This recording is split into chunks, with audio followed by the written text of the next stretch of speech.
Hello. Hi. How's it going? Good. Good. I'm hungry. Okay.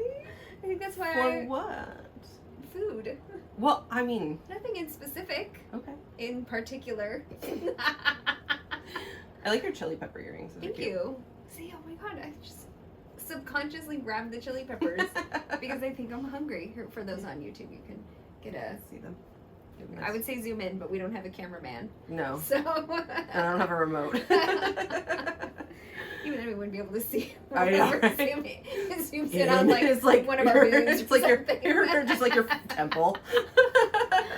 Oh my gosh. I'm sorry. We're pure chaos today. Oh my gosh. It is, yeah, it is still so hot. Yeah. And you're going to hear Californians complaining about this heat for like months and months. the rest of our lives. Apologies in advance for those of you that live outside of Southern California. Yeah. We're all toasting and miserable and hating it. Yeah. Same thing when it gets too cold, you know. Yeah. We don't like big temperature changes. No. But you were talking about food. Sorry. Because I'm hungry. I derailed. And I mean, we're just going to give it away right now. We're talking about fried green tomatoes today. Maybe that's why you're thinking about food. Probably. That's probably why you're hungry. The minute I look at that thing, I'm like, so I want, like, the thought of a fried green tomato sounds so good right now. Specifically at the Whistle Stop Cafe. Yes. Specifically. With Jessica Tandy. But not the ones that Iggy makes. The ones that Ruth makes. Because the ones that Iggy makes are terrible. Yes. I do remember this. Yeah. The ones that Evelyn makes, I could be down for. Yeah, oh, those looked good. Right? Fried green tomatoes. With the little candles. Oh, So cute. Just like we used to have at the Whistle Stop Cafe. I love Jessica Tandy. Oh, she was so cute. But yeah. Anyway. So yeah, I'm hungry for fried green tomato. I've never had fried green tomatoes. I think I have. There was this place in I don't know that you and I went there when we worked at Chapman, there. but like Anna and I would go. Oh.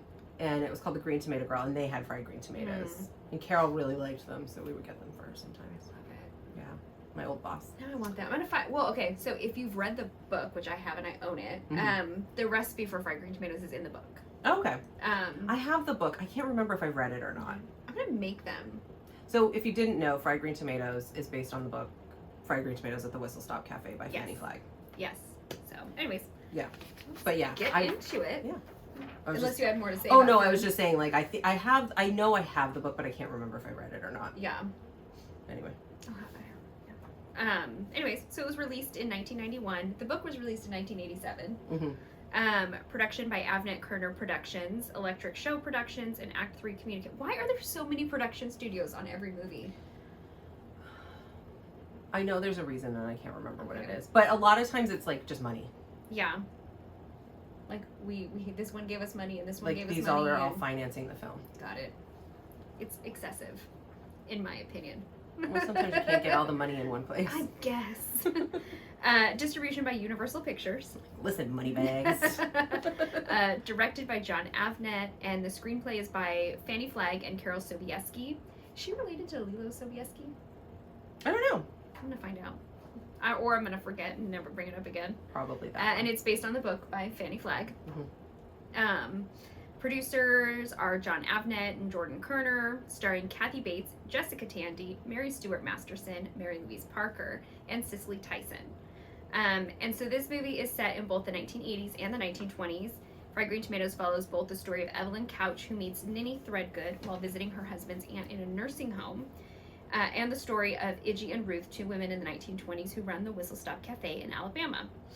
Evelyn is a Southern housewife feeling trapped with a clueless husband. More on that later. Ed. After meeting Evelyn, Ninny begins to recount the tale of her sister-in-law and free spirit Iggy and her bond with Ruth, a proper Southern belle.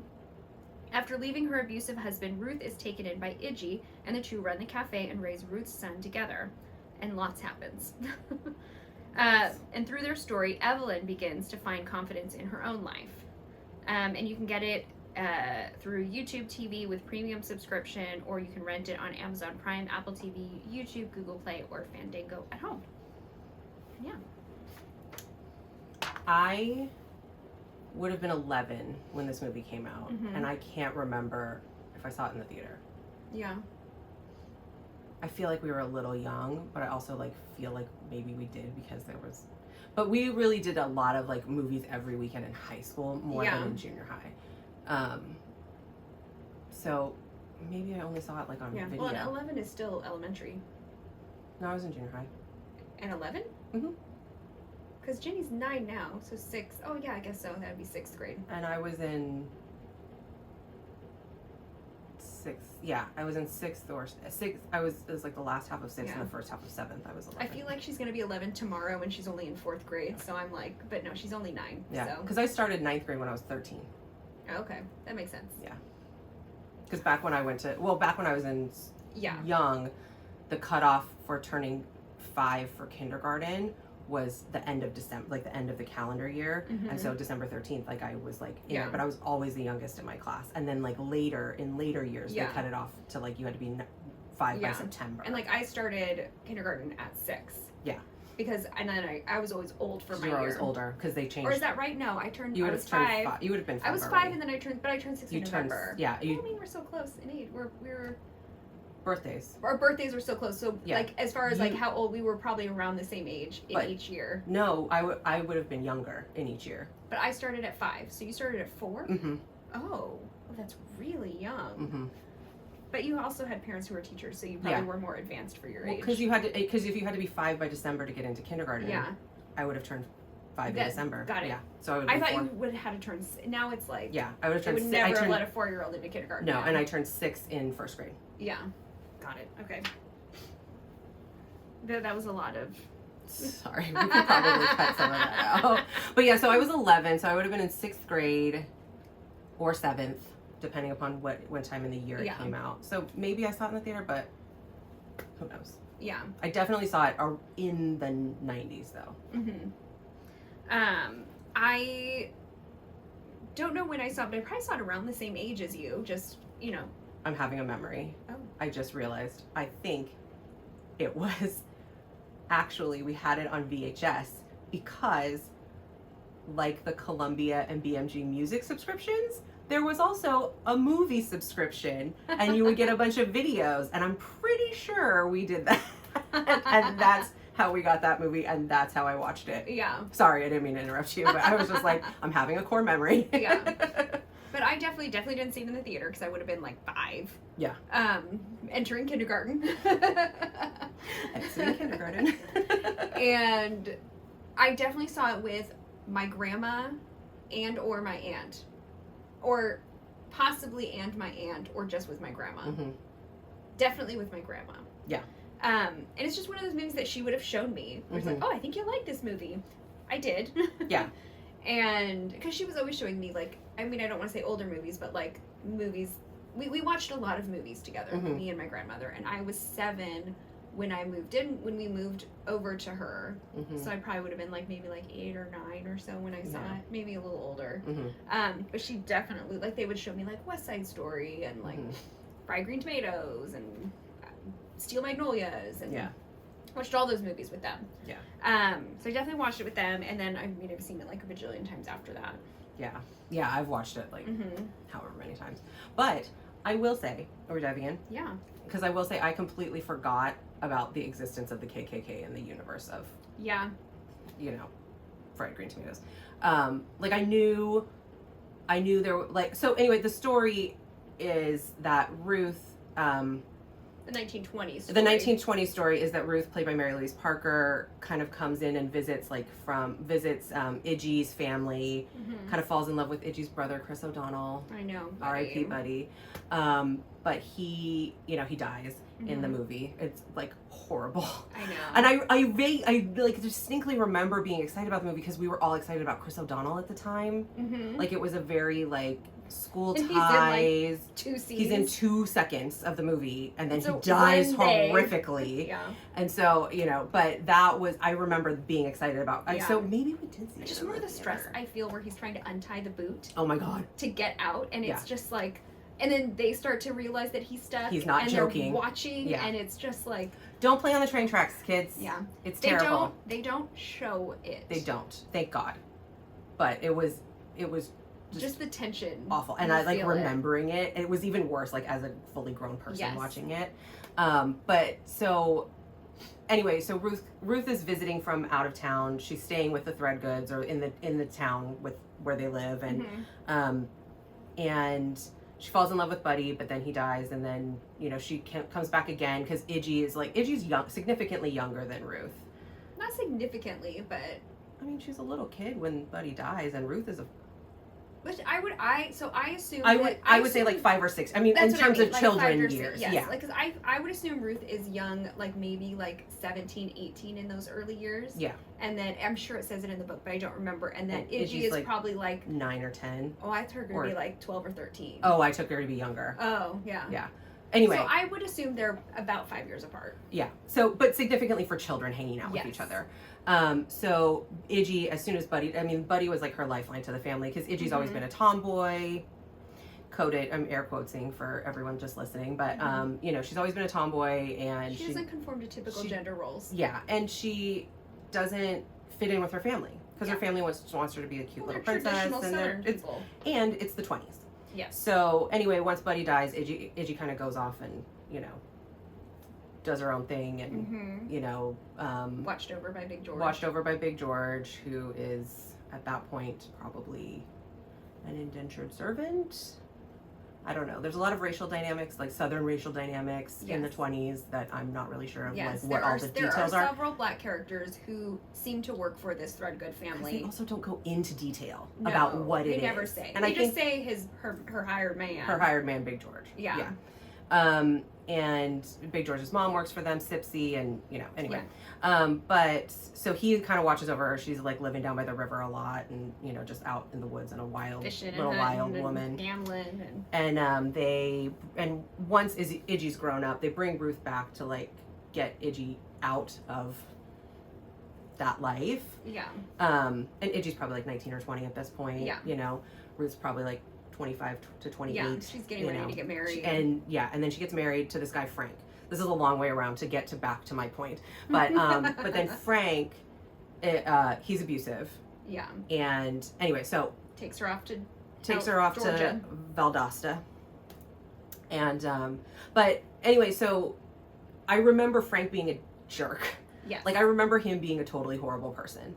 I remember that that was a factor. But I totally just like forgot that like Grady was in the Klan. You know what I mean? Yeah. Like I forgot that they were like I just forgot it was a thing in the movie. So then watching it, and there's like a pretty brutal scene with Big George, and like I just was like, I actually felt like really triggered because I had forgotten that those things were in it, and also like it's when we are recording this, there's a lot going on right now. Like it just in the world. I mean, not only is it election season, but also just like there was just recently a school shooting, and like so there's all this already like heightened emotions when I'm like watching this on a Thursday night, and then I'm just like sobbing watching this because I'm like I forgot the Klan was a thing, you know. So it was just one of those things where I was just like, oh, no, I forgot. In the whole movie, it's a small portion of it, but it's significant. It's significant if you forgot that it was happening or didn't know it was happening. Yes. And if you at all have any soul, I think it's gonna be significant. It's hard to watch. It's hard. It's awful. Yeah. It's awful. And they fully like run around with the N-word, and like it is just And I get it. It is a true depiction of that time. Yes. Especially in the South. Yes. And I'm not criticizing it. I'm just saying like if you haven't seen something that's hard for you to watch. Yeah. And it was for me. Yeah. When I was rewatching it. Yeah. It wasn't. I mean it wasn't hard for me, but I come from a very different experience. Yeah. Well, and I mean, everybody's different. Yes. Like, just, you don't think it's right, and you would never do it, and you feel the same way about it that I do, but our reactions are just different because we're different people. And also, like, I think I'm going through menopause because I'm just emotional all the time now. And hot all the time. Anyway. Well, and you tend to feel the emotions of movies always more deeply than I do. Yeah, which is weird because when I was a kid, I would make fun of my mom for that. I don't know who I am Little anymore. did you know. Little did I know. That serves me right. Because now I can't stop crying at anything. I'm like crying at commercials though. Like, I think I need to talk to my doctor. I tend to cry more with emotional happiness. Like when families are reunited. Okay. Or like things like turn around significantly for a character, and now suddenly things are so good. Sobbing. Yeah. And so it's like, for me, happiness is a much more, like, I feel that so much more outward. Yeah. If that makes sense. I get what you're saying. Which is so weird. I don't think it's weird. Not weird, but like... I just think it's unexpected for the person that you are. Maybe it's just like that, like, anger and fear, it just feels so natural to me at this point. Yeah. That they don't affect me as much. Yeah. I don't know. I mean, I think, I we've talked about this before, but I just feel like I'm like heightened everything since 2016. Yeah. I feel like I'm dead into everything but happiness. Well, that bodes well for Such a Kamala. depressing thought. I mean, in some ways, you know, like at least you can still be happy. I can. And I love, like, and when I feel it, maybe I just soak it in. Go for it. Because, All like, the way. man. Ride that train. Yeah, man. So, yeah. Anyway. But all that being said, yes, that was... Back to the KKK. But yeah, and Yeah. I do appreciate that, like, so, like, in the scene with Big George, it is the KKK clan coming from Georgia, led by Frank. Yes, because they live And in not Alabama. Grady, because Grady's out, you know. Yeah. So I do feel like there's not that, like, I'm not defending anybody in the KKK. Yeah. You do see a little bit of growth with Grady, at least, Mhm. because, like, he does defend them. And I think it's different. I think it's just this specific group of people, right? yes. From being around Big George and Sipsy and their Yes. family and the way that the Threadgoods treated yes. them, which is still wrong, but better Yes. than the way that other people would have treated the Yes. same, their I counterparts, feel right? like people like Grady are like the separate but equal folks, and then not Yes. the like I want you to die in a fire folks. Yeah, yeah. And then, but somewhere we need to move even Separate, further but to. not Well, you know what I quite mean. In their minds, But separate yes. but equal. But yes, just separate, know your place, Yes. and we're fine. Versus like, Like Iggy and Ruth, who were truly who were just like your people, yeah. and then there's, you know, what's his name, Frank, who's just Oh, D-bag. racist asshole and Yeah. sexist asshole and all around general asshole. asshole. I'm not sorry he died. General assholery. Mhm. I'm not sorry somebody ate him. But yeah, so anyway, Oh yeah, they barbecue him. So that's the whole. That's basically the whole story. Is like Yeah. as Ninny is telling Evelyn the story of like Iggy and like just a Yeah. wild woman, bee charmer, Tawanda, Yeah. and you know the climax of the story is like Iggy gets accused of murdering Yeah. Frank. Because they find his truck. Yes, after a In huge the- rainstorm. But they, because there's no body, and then Oh my God, I love the courtroom. So, you know, I mean, Iggy feels, they probably are like, because so Iggy and Big George get accused of the murder. Yes. And everyone's telling her to like it- let Big George if swing you're for watching the movie for the first time, like, you don't know what really happened. You No. see bits and pieces, but you don't know who actually killed Frank. And Yeah. so you think, like, it could be them. And Mhm. then the pastor, who, like, Iggy has, like, made fun of and, like, Sister Threadgood. sits down and gives I mean, them a ever since she was a completely false little- alibi. Ever since she was a little girl Yeah. with the mirror, like Yeah. shining, reflecting the light in his I eyes, know. like she has antagonized him her whole entire life. Drives by during Yeah. his Yeah. Sunday preach. and Yes. Yells all kinds of obscene things Yeah. and drives away. Like, I mean, terrible. And then so he sits there, and, you know, he makes this big scene about, like, I brought my own Bible if you don't mind. Yeah. And so he swears on the Bible, and then gives this completely false testimony that Big George and Iggy were there on the night of the At murder the- with him at this the retreat, revival. 3-day revival. Yeah. Have you ever been to one of our revivals? They last 3 days and 3 nights. And at the end, she's like, "How did you get him to swear on it?" It's like, well, if that judge judge had had looked looked any any closer, closer. he'd have seen it was a copy of Moby Dick. I love that. And I love the judge too, like, and I don't give a good goddamn. It's so good. It's so good. It's so good. Yeah.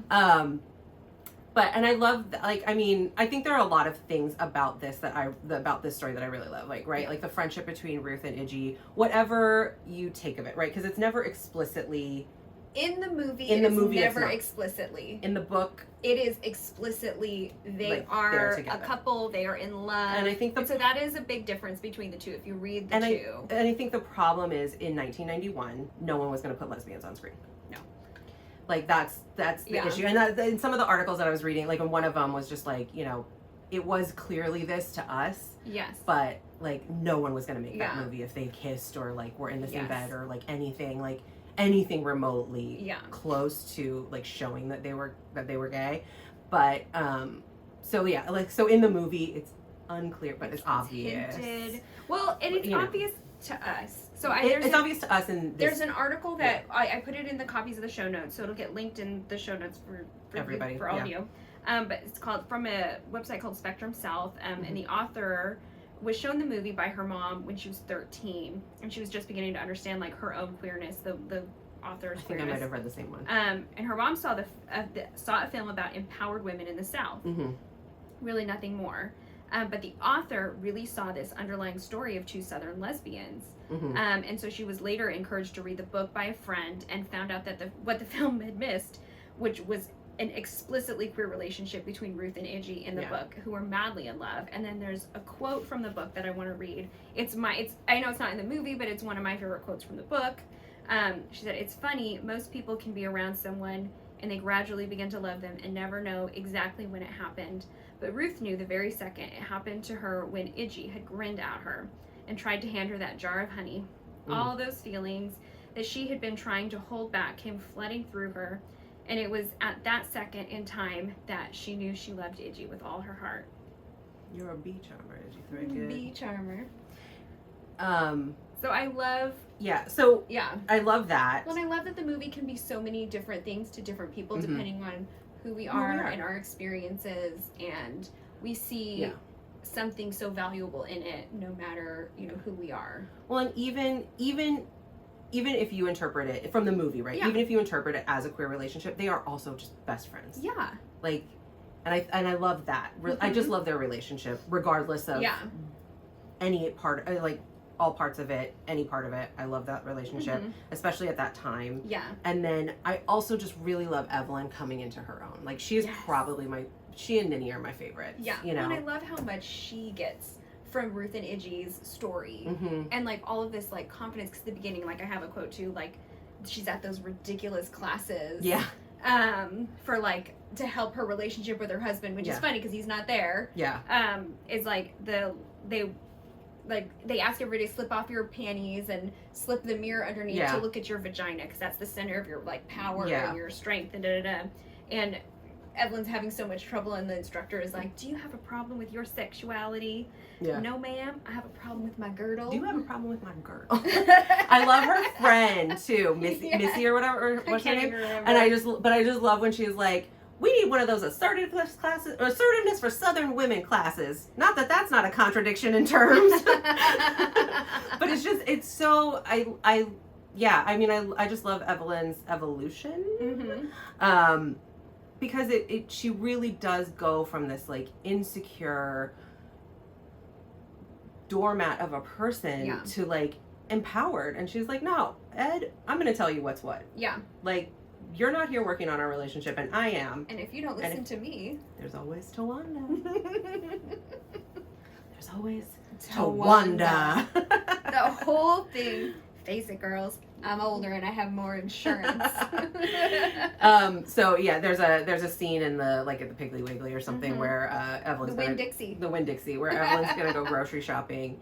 And she's been driving around waiting for a parking spot to open up, and somebody's backing out of one, and she's waiting, and then these young women sweep in their little like red bug convertible, and they're like very 80s, and she's like off the shoulder. Yeah. And she's like, I was waiting for that spot, and they were like, "Face it, lady, we're younger and faster." And then she just like rams the hell out of their car. Tawanda. But yeah, I love that. The friendship between Ninny and Evelyn that really opened that up. I love that scene when she's like, "You need some of those hormones," and then later when she's like, "How many of those hormones are you taking, honey?" But yeah, I like that too, because I like that it's also this intergenerational friendship. Yes. That I think Evelyn really needed. Like, I don't know what I can't remember or don't know what Evelyn's like whole like family backstory was, but like. They never mention it. Yeah, she very clearly like needs like a mom / big sister kind of figure, and like, and it opens up like a whole new level in her marriage too. Like, it doesn't just end in divorce and like, "I hate you, we're leaving. I'm leaving you." It's like get on this train. Yeah. 'Cause, I'm moving forward. Yeah, because this is what Come we're doing. with or stay Because behind. this is what we're doing. Yeah. You know, and then he changes. You know, he grows a little bit. He does. I mean, think. the last time we see him, he's basically saying, no, she can't. No, Ninny. She eventually wants to move Ninny into their home to take care of her. Yeah. Because she's not meant to stay at the nursing home forever, and her house has been torn down because it's condemned. I mean, but baby steps, because he did come home and bring flowers and, like, you know. I don't want to give this man too much credit. I mean, listen. So, I want to talk about Ed. Yeah, let's talk about Okay, so I have jerk. Let me write it down because I articulated it better. I always articulate better on paper than verbally. So Ed is the perfect example of patriarchy. Yes. He isn't mean. No. He doesn't abuse her. He doesn't insult her. He's a little mean. And he's a little insulting. But indirectly. Yeah. He is dismissive. He is entitled. He's completely self-centered. Yeah. He is a mediocre man who expects to do as he pleases because he lives in a world where he's king because he's a man. God, he's so mid. He's so and I even wrote, he's not even mediocre, he's sub. He is not much to look at. He's got no personality. He's not funny. Not that looks are everything. No. He only ever compliments her food. Yeah. Literally the only, you got a great sear on this chicken. Scald, that is, which I thought was such a weird word for fried chicken. But and that's it. He never compliments her as a person. Or when she's like does the cellophane thing and he's like, oh my God, what if the neighbors see you? Well, that was her imagine. Oh yeah. Sorry. I forgot. But then she asks, yeah, what would you do? What would you do if I answered the door wearing nothing but cellophane? Well, I'd be taking you to would you still be watching football? Yeah. If I open the door with cellophane? No, honey, I'll be checking you into a loony bin. Yeah, like, come on. And it's like, and then he comes home and does this one thing where he brings flowers, which is like, oh, I guess I did something right. And then he immediately doesn't listen to her when she's like, I want to bring Ninny home. Fair. I saw it more as like, here's a start.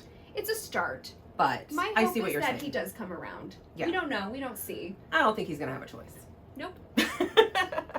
But I think he'll come around. I mean, if only because he likes the scald on her chicken. Yeah, I mean, and I think also like the 80s were even a different time and like whatever. Yeah. But I think the best thing about the movie, especially for its time and especially for what it's about, like it really just is about these women. Yeah, and all these women, like I said, like when we talk about like Ruth and Iggy and how much different people from different experiences can get from them, but then you've also got Evelyn and you've got Ninny and you've got all these other women around them, and Iggy's mom. Yes.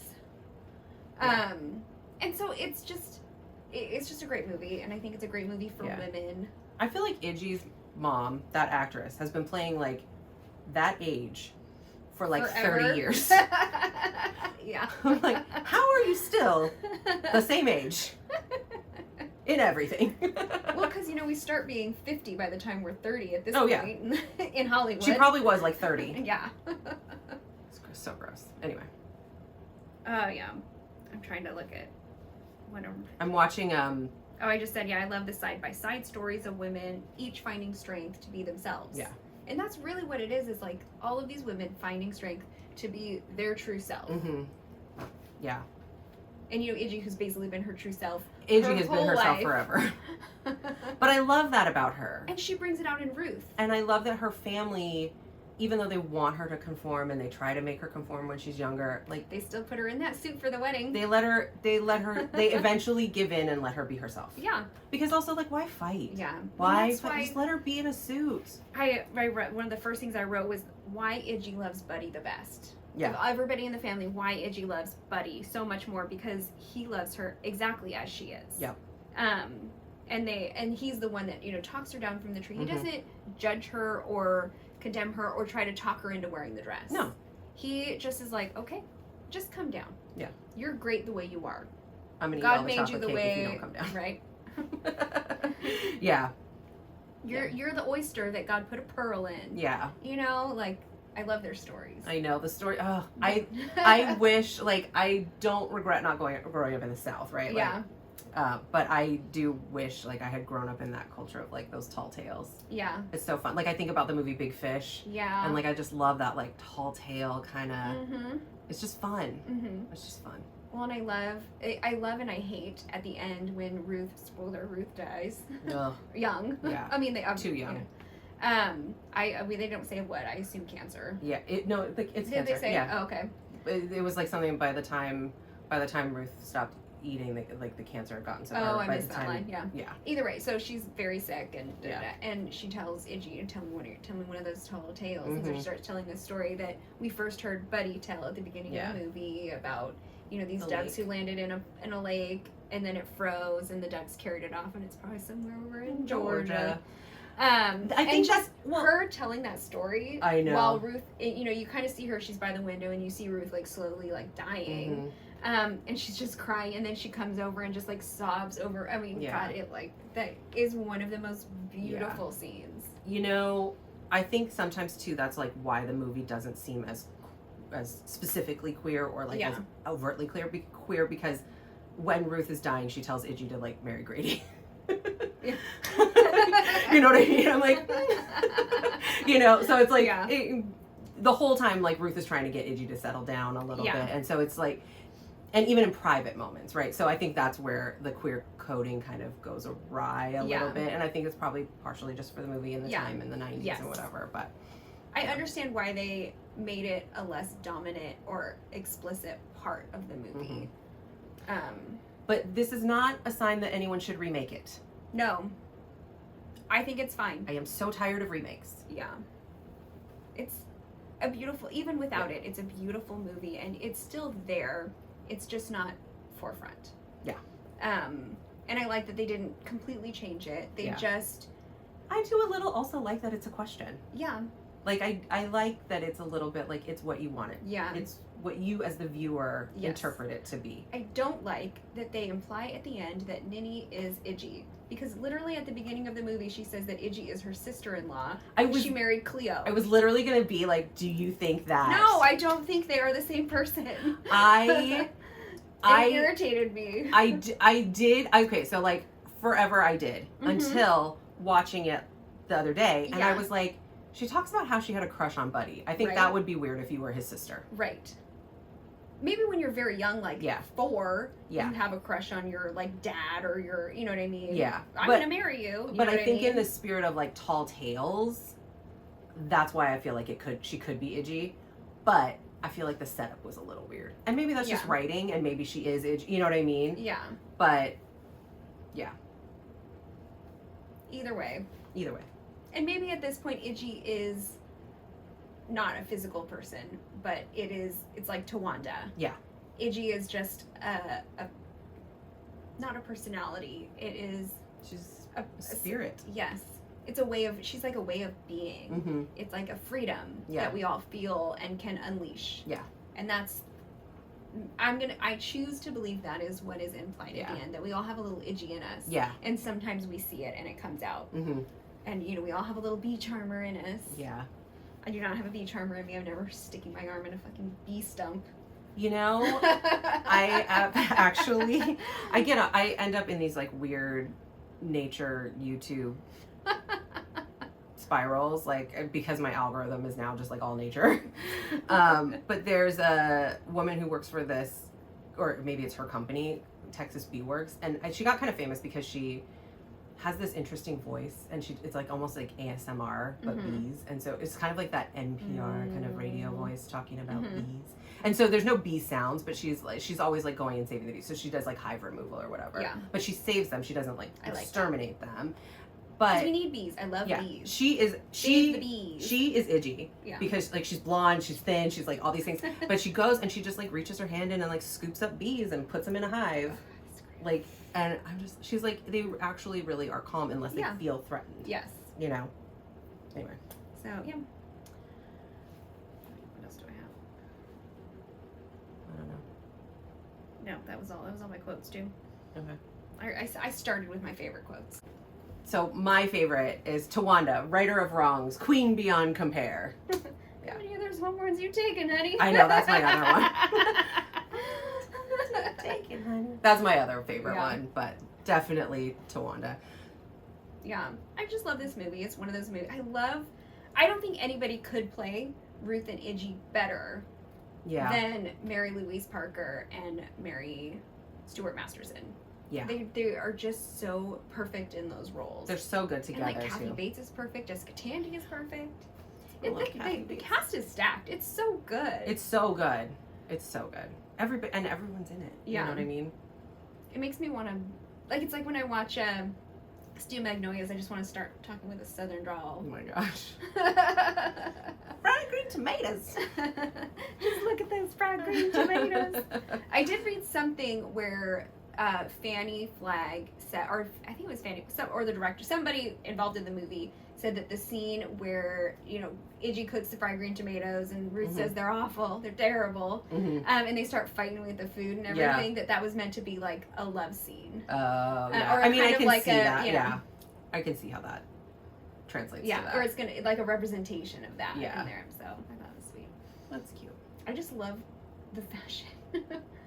From the... In the 1920s. Yeah. Like, I love everything that Iggy wears when she's a little older and more mature, with like the really high-waisted slacks, and then like she's got like a pink blouse with like this like vest over it, and like these high-waisted. It's so cute and I love it. I just love her hair. Yeah, like blonde, little curly bob. Yeah. Anyway, It's good. Well, I love the movie. lots of deep thoughts on fried green tomatoes. It's a deep movie. It really is, and I don't even think we've like plunged to the depths that we could go. No. But I mean, there's so many things. Like, there's the racism of it. There's the sexism of it. There's the abusive relationships. You know, with you know, we didn't even mention it, that the reason Iggy comes to take Ruth, maybe we did, is that Frank is beating her and abusing her. We did talk about that Frank was abusive, but we didn't talk about like Iggy comes and like kidnaps her basically. Yeah. I mean, not kidnaps her, she goes freely, but and so Frank dies, killed when he comes to try, and Ruth is pregnant. Oh yeah, we when never she told leaves. the story about actually how Frank dies. Oh, it's so good. I'm gonna leave it. You have to watch the movie or read the book to find out how Frank really dies. Yeah. And who kills him. Yeah, because it's so good. I know. And I didn't see it coming. Yeah. Like, it was a surprise. Yeah. But it's so good. It's such a well done movie. And the way the story unfolds, and you kind of get it in these pieces intermixed with what Evelyn is going through. It's just a really well told story. Yeah. Typical Southern fashion. I know, I love it. Good stories, strong drinks. I love it. Anyways, well, yeah. All right. Well, thanks for going down this rabbit hole. Join us next time. Bye. Bye. But Is It podcast is produced by Traci, Mueller, and Beth Hofeldt. The artwork is by Anna Apperson. And music by Devin Wall.